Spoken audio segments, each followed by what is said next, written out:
সৃষ্টির পর থেকে এই পৃথিবীতে জন্ম হয়েছে নানা সভ্যতার, জন্ম হয়েছে নানা শহরের। প্রাচীন এসব শহরের কোনোটি টিকে আছে আজও, হয়েছে আরো উন্নত। আবার কোনো শহর নানা কারণে হারিয়ে গিয়েছে কালের গর্ভে।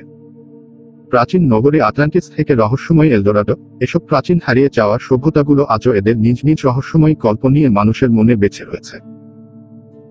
আফ্রিকার দুর্গম জঙ্গল থেকে ভূমধ্যসাগর পর্যন্ত এসব রহস্যময় লুকানো শহরগুলো সবসময় নানা অভিযাত্রী, নানা পর্যটককে আকর্ষণ করেছে, অনুপ্রাণিত করেছে বহু লেখক, বহু চলচ্চিত্র নির্মাতাকে। এসব শহর নিয়ে লেখা হয়েছে বহু বই, তৈরি হয়েছে বহু সিনেমা। চলুন আজকে জেনে নিই এমনই 5টি হারিয়ে যাওয়া রহস্যময় শহর সম্পর্কে যার খোঁজ আজও কেউ পায়নি।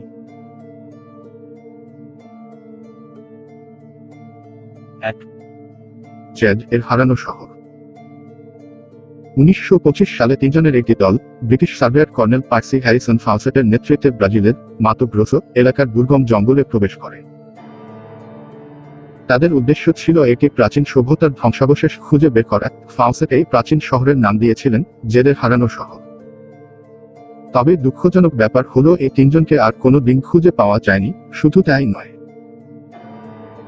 গত কয়েক দশক ধরে প্রায় 100 জন মানুষ যারা এদের খোঁজ করতে গিয়েছিলেন তারাও সেখানে গিয়ে বেমালুম গায়েব হয়ে যান। তাদের কেউই কখনো আর ফিরে আসেননি। ধারণা করা হয় ফাউসেটের এই শহরটি কুহুকুগু নামের 21 শতকের শুরুর দিকে আবিষ্কৃত হওয়া একটি প্রত্নতাত্ত্বিক নিদর্শনের উপর ভিত্তি করে গড়ে উঠেছিল। একসময় এখানে 50,000-এর বেশি মানুষের বসবাস ছিল। 2009 সালে আমেরিকান লেখক ডেভিড গ্রান্ট ফাউসেটের এই অভিযান নিয়ে দি লস্ট সিটি অফ জেড নামে একটি বই লেখেন। পরবর্তীতে এই বইয়ের উপর ভিত্তি করে একটি মুভিও নির্মাণ করা হয়।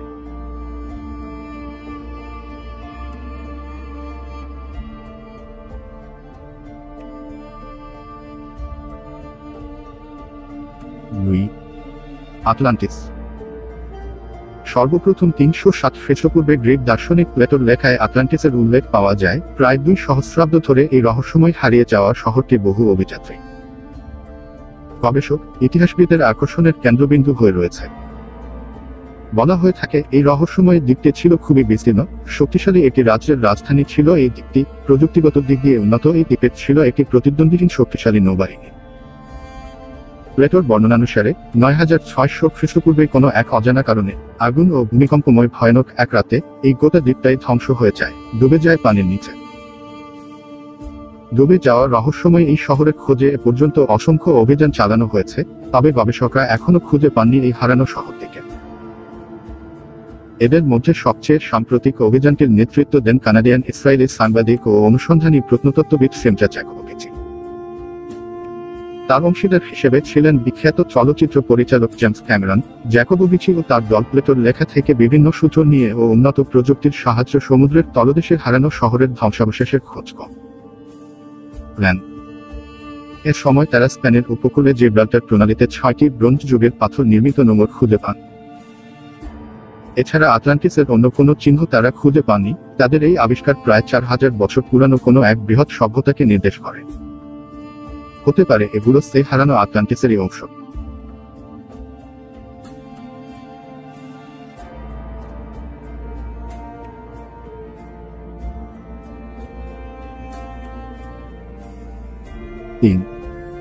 হারানো লায়নিস রাজ্য।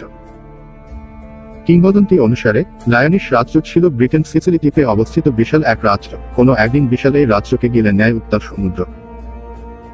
কেউ কেউ মনে করেন বর্তমানে সেখানে অবস্থিত 140টি দ্বীপ আসলে সেই ডুবে যাওয়া রাজ্যের পাহাড়চূড়া। 14শ শতাব্দীর উইলিয়াম ও রচেস্টারের লেখা ভ্রমণবৃত্তান্ততে সর্বপ্রথম কর্নওয়াল উপকূলে হারিয়ে যাওয়া এক সভ্যতার কথা দেখতে পাওয়া যায়। লেখক বর্ণনান্তে প্লাবনের পূর্বে সমুদ্র থেকে 40 মাইল দূরে বিস্তৃত এক অচেনা স্থান ছিল। তিনি বলেন, বহু বন, মাঠ সহ 140টি গির্জা সবই আজ ডুবে আছে পর্বত ও সিসিলি দ্বীপের মধ্যবর্তী স্থানে। ইতিহাসের বহু কাহিনীতে এই লায়নিস রাজ্যের কথা উল্লেখ রয়েছে, তবে এদের মধ্যে সবচেয়ে বিখ্যাত গল্পটি হল রাজা আর্থারের কিংবদন্তি। সেখানে বিখ্যাত বীর ট্রিস্তানের বাসস্থান হিসেবে লায়নিসের উল্লেখ রয়েছে। শুধু তাই নয়, যে প্রলয়ের ফলে লায়নিস ধ্বংস হয়ে গিয়েছিল তা আসলে ঘটেছিল কিংবদন্তির স্থায়ী রাজা আর্থারের সময়কালেই। তবে গবেষকরা উক্ত স্থানে খোঁজাখুঁজি করে হারানো সেই শহরের কোনো চিহ্ন খুঁজে পাননি। ধারণা করা হয় 3000 বছর নিমজ্জিত থাকার ফলে গোটা সভ্যতাটি সমুদ্রে বহু গভীরে হারিয়ে গিয়েছে।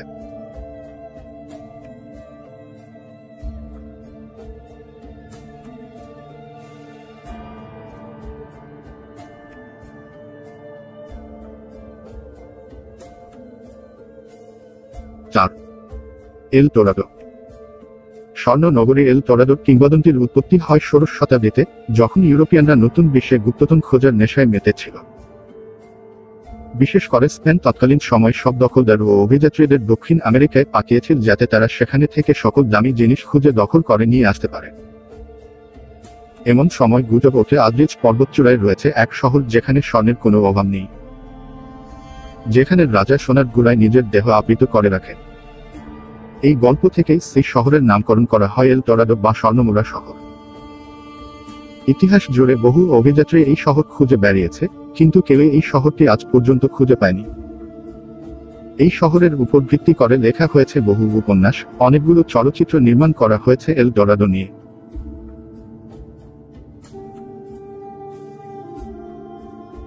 5. কালাহারির হারানো শহর। 1885 সালে কানাডিয়ান অভিযাত্রী বিনোদন তারকা গুইল্লার্মো ফারিনি পশ্চিমাদের মধ্যে থেকে প্রথম দক্ষিণ আফ্রিকার অনাবিষ্কৃত ও দুর্গম মরুভূমি কালাহারি অতিক্রম করেন। অভিযান শেষে ফিরে এসে তিনি মরুভূমির বালির নিচে চাপা পড়া এক হারানো সভ্যতার ধ্বংসাবশেষের কিছু ছবি সবার সামনে তুলে ধরেন। তার বর্ণনান্তে তিনি বলেছেন, লম্বা লাইনের পাথরের ধ্বংসাবশেষের পাশে আমরা তাঁবু পেরেছিলাম। চীনের দেয়াল যদি ভূমিকম্পে কখনো ধ্বংস হয়ে যায় তবে তা দেখতে যেমনটি লাগবে এটির ঠিক তেমন দেখতে লাগছিল। পরীক্ষার পর আমরা বুঝতে পারলাম এটি বালির নিচে চাপা পড়া প্রাচীন কোনো গঠনের অংশবিশেষ।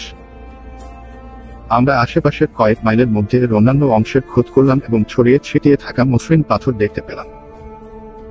এসব পাথরের মধ্যবর্তী স্থানে সিমেন্টের জোর স্পষ্ট দেখা যাচ্ছিল।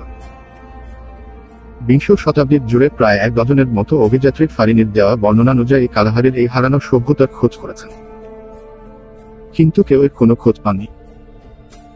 তবে 2016 সালের জানুয়ারিতে আমেরিকান অভিযাত্রী জোস গেটসের নেতৃত্বে এক্সপেডিশন আননোন নামে কয়েকটি অভিযান চালানো হয়। এ সময় এরিয়াল স্ক্যানার ও রাডার ব্যবহার করে ও ফারিনির দেওয়া সূত্রানুসারে কালাহারির গভীরে খোঁজ করতে করতে একসময় এক মরুদ্যানের পাশে মানুষের তৈরি কিছু ধ্বংসাবশেষের খোঁজ পান তারা। এগুলোই হয়তো ফারিনির উল্লেখিত সেই হারিয়ে যাওয়া শহরের অংশ। আগামীর অভিযানগুলোতে হয়তো নিশ্চিতভাবে জানা যাবে এর পরিচয়। এরকম আরো ভিডিওর জন্য আমাদের সাথে থাকুন। ধন্যবাদ।